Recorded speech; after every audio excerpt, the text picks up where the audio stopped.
Hi, and welcome to the End Times. Today we will be looking at the word called Dhimmi, its meaning, and how it's being used. If you look at the Webster's New World Dictionary, the word Dhimmi, Dhimmi, does not appear there. So what is a Dhimmi, or what does it mean? The word Dhimmi is actually a status, so it is correct to say it as a Dhimmi status. In America, after the Civil War, the Democrats in the southern part of the states passed what was called the Black Codes, or the Jim Crow laws. These laws required African Americans to use different drinking water fountains, live on different parts of the neighborhoods, sit in the back of the bus, not own or carry with them any firearms whatsoever, and just live like second-class citizens. There was peace as long as the African Americans did not try to be equal to the white Americans back then. Muslims have adapted the same technique. When it comes to treating Jews and Christians and anyone else, whether black or white, who does not submit to Islam, they refer to them as dhimmis. The people of the book, which is what the Christians are called, are treated with this same type of discrimination by Muslims in their lands. Dhimmis, in other words, Christians, Jews, and non-Muslims, can avoid death, can avoid getting killed, or even slavery if they are willing to submit to being a dhimmi and humiliated as one, or, in other words, a second-class citizen. Dhimmis are not allowed to complain and must pay protection money called jizya, Jizyah, or a tolerance tax to their Muslim leader masters. Jizya can be compared to the old mafia in the U.S., which extorted money or protection money from businesses and individuals in order to let them operate and survive. Back in the 13th century, the dhimmi rules were as follows. They were pretty cruel. Let me tell you what they looked like. Number one, dhimmis had to show respect towards every Muslim. Number two, they are not allowed to have any Muslim names for themselves or their children. Number three, they are not allowed to look or dress like Muslims. Number four, they have to let Muslims participate in all of their private meetings. In other words, you had a private meeting, a Muslim had to be present there to see what the meeting was all about. Number five, they are not allowed to build any new churches or place of worship. Number six, they are not allowed to repair old places of worship which have been destroyed by Muslims. In other words, if a terrorist attack took place in your place of worship, you couldn't rebuild it. Number seven, they cannot prevent Muslims from staying in their place of worship. In other words, any Muslim could come into your church at any time for whatever reason, and you couldn't prevent it or stop it. Number eight, they are not to aid or help anyone who opposes Islam or harbors hostility towards Islam. So in other words, you're not allowed to aid that person, preach to that person, anyone that's against Islam. Number nine, they are to entertain any Muslim who wants to stay in their home for 3 days or even longer if the Muslim gets sick. If a Muslim decided to come into your house at whatever time, for whatever reason, you have to let him in for a period of 3 days. Number 10, they are not allowed to prevent any one of them from getting converted to Islam. You cannot preach the word to anyone to get converted. They are not allowed to ride on horses with saddles or bridles. Number 12, they are not allowed to bring their dead near the graveyards of the Muslims. Since you're a second-class citizen or a dhimmi, you cannot be close to Muslim, even if you're dead. Number 13, they are not allowed to observe their religious practices in public or mourn their dead loudly.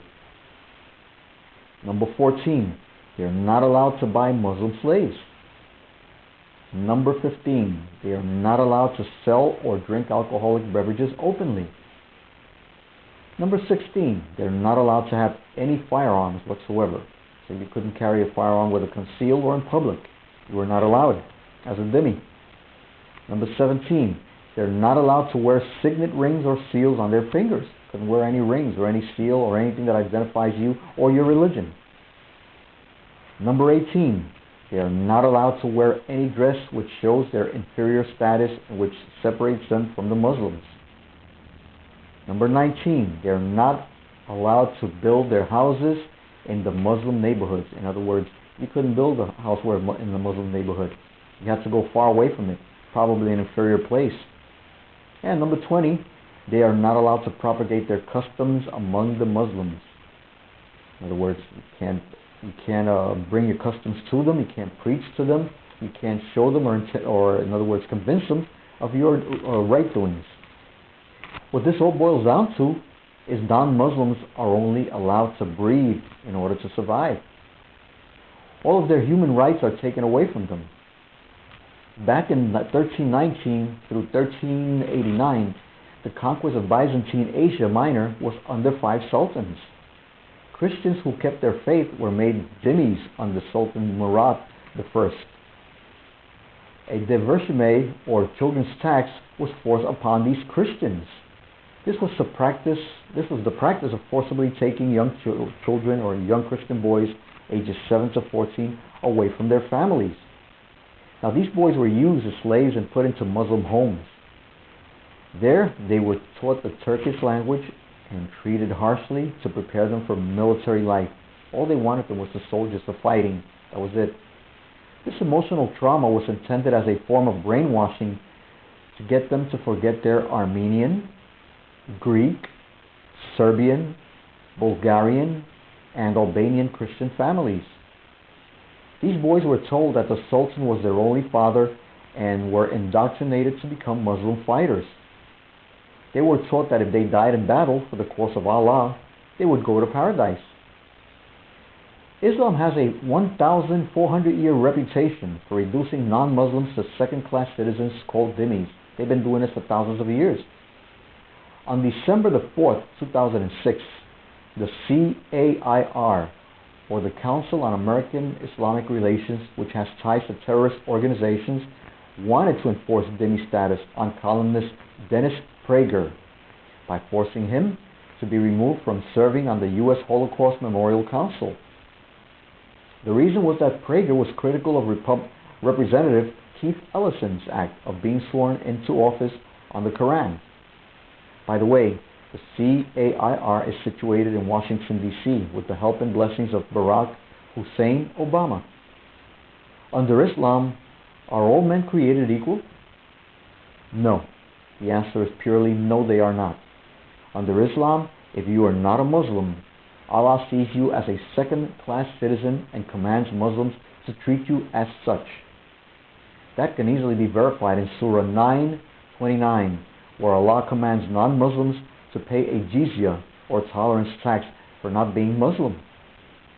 According to the facts we have heard, Islam should be classified as a cult or terrorist group instead of a religion. Islam makes non-Muslims second-class citizens and states that there is no religion but Islam. Here we clearly see that there is no choice. You either submit to Islam or be classified as a second-class citizen and pay the penalty. I also want to mention that the punishment for insulting Islam or Muhammad is death. With that said, you should choose whether you should tolerate Islam or not, whether you should be sympathetic to Islam or not, whether you should be in agreement with Islam or not. You have seen the facts and you have heard the facts. If you would like further information on this and other topics, I urge you to visit my website at endtimes.us.com. Until next time, God bless, Lord willing.